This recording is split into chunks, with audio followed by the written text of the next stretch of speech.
Yevropaga qanday qilib ishchi viza olsa bo'ladi? Uning uchun qanday hujjatlar kerak?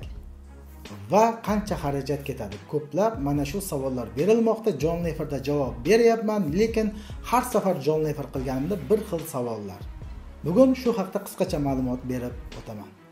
Assalomu alaykum. Barchangizga hayit ayyomi muborak bo'lsin va tutgan ro'zalaringiz Allohning dargohida qabul bo'lsin. Xo'p, men birinchi navbatda Xorvatiya haqida gapirib o'taman, chunki men Xorvatiyaga ishchi viza bilan kelganman. Xo'p, boshqa davlatlarni esa bilmayman. Xo'p, bilganimcha aytib o'taman. Sizdan kerak bo'ladigan hujjatlar bu. Birinchi navbatda o'zingizga yaqin bo'lgan adliya bo'limidan yagona darchadan sudlanmaganlik haqidagi ma'lumotnomani rus tilida chiqartirasiz va qo'l qo'ydirib, pechat urdirib olasiz. Ba'zi hollarda qo'l va pechat kerak bo'ladi, ba'zi hollarda kerak bo'lmaydi. Shuning uchun buning hech qanday ziyoni yo'q. Siz qo'l qo'ydirasiz, pechat urdirasiz va rus tilida chiqartirasiz. Shu bilan o'sha ma'lumotnomani olasiz, qizil pasportingizni olasiz, o'zingizga yaqin bo'lgan kompyuter xonadan PDF formatda Xorvatiyada bo'lgan tanishingizga yuborasiz. Ya'ni bu yerdan sizni tanishingiz bo'lishi kerak, chunki bu yerdagi inson sizga ish topgan bo'ladi. Ya'ni vakansiya topadi. Biron bir firma bizga shunaqa ishchi kerak degan bo'lsa, o'sha firma bilan gaplashib, sizga hujjat to'g'rilayotgan bo'ladi.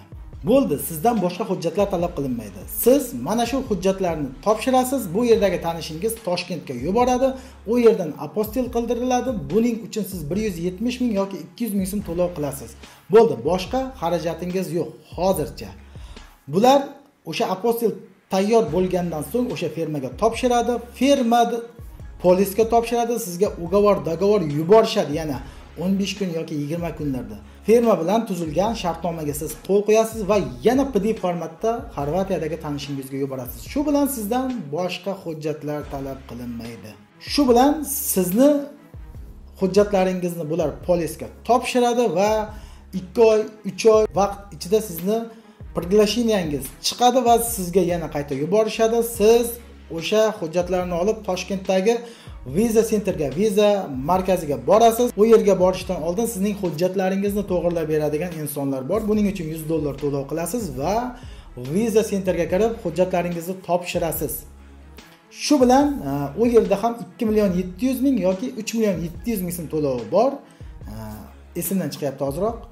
O'sha to'lovni qilasiz, vizangiz chiqsa, chiqmasa o'sha 2 million 700 yoki 3 million 700 xarajatga siz kuyasiz. Chunki buni siz viza centerga to'lov qilyapsiz. Ular buni xizmat haqi sifatida olishadi. Bu pulingiz qaytarib berilmaydigan pul. Agar bu yerdagi firma haqiqiy firma bo'ladigan bo'lsa, soxta bo'lmaydigan bo'lsa, 99% sizning vizangiz albatta chiqadi. 99 bo'lmasa 95% albatta vizangiz chiqadi. Xo'p, endi bu yerda yana bir mashinliklar bor. Bu haqda ham aytib o'taman. Bu yerdagi tanishingiz, siz Xorvatiyadan menga ish top deb tanishingizga ko'p bor aytavergan bo'lsangiz, bu yerdagi tanishingiz siz uchun vakansiya qidirib Telegram gruppalardan vakansiyani oladigan bo'lsa, ya'ni soxta приглашенияni bu yerdagi tanishingiz ham bilmasdan turib sotib oladigan bo'lsa, u viza chiqmaydi. Vizangiz shuning uchun atkas bo'ladi. Ya'ni sizga viza berilmaydi. Viza berilmasligining ko'plab hollardagi sababi shu. Bu yerdagi soxta приглашенияni olib viza centerga kirasiz, viza topshirasiz va sizning vizangiz albatta chiqmaydi. Bu ham begonalar emas, bu ham o'zbeklar, o'zimizni yurtdoshlarimiz. Albatta bular soxta приглашение tayyorlash va soxta приглашениyalarni sotish bilan shug'ullanadi. Shu holatda sizga viza taqilayotgan inson ham go'yoki sizga mashinnikdek tuyulishi hech gap emas. Agar bu yerdagi tanishingiz siz uchun приглашенияni sotib olgan bo'lsa, o'sha приглашение soxta bo'lmaydigan bo'lsa, shu hollarda ham sizga ko'pincha qancha xarajat ketadi degan savollaringizga javob bu $2000 dan, ya'ni $3000 gacha xarajat qilishingiz mumkin. Buning ichiga biletlar va o'sha viza centerga to'lov qilasiz va hokazo приглашениyaga to'lanadigan pullar va bu yerdagi sizga viza tayyorlagan inson ham nechta odamdan o'tdi. Ya'ni приглашенияni sotib olgan odamdan sotib olyaptimi yoki to'g'ridan-to'g'ri sotib olyaptimi, shunisiga bog'liq. O'rtacha vizangiz chiqishining xarajati bu 2000 va $3000 o'rtasida. Shu bilan sizga viza chiqadi. Ammo yana bir marta qaytarib o'taman, ozgina ehtiyot bo'lishingiz kerak bo'ladi. Ya'ni soxta приглашение chiqaradigan ba'zi bir nomard kimsalar albatta uchrab turadi. Bunaqa insonlar albatta Xudodan qo'rqmaydigan insonlar bo'ladi. Bu viza olish haqidagi qisqacha ma'lumot edi. To'liqroq ma'lumotlarni yana jonli efirda berib o'taman. Yana bir tomoni bor. Bu yerda asosan ishlar nima ishlar? Ya'ni siz bu yerga kelib nima ish qilasiz degan savol tug'iladi.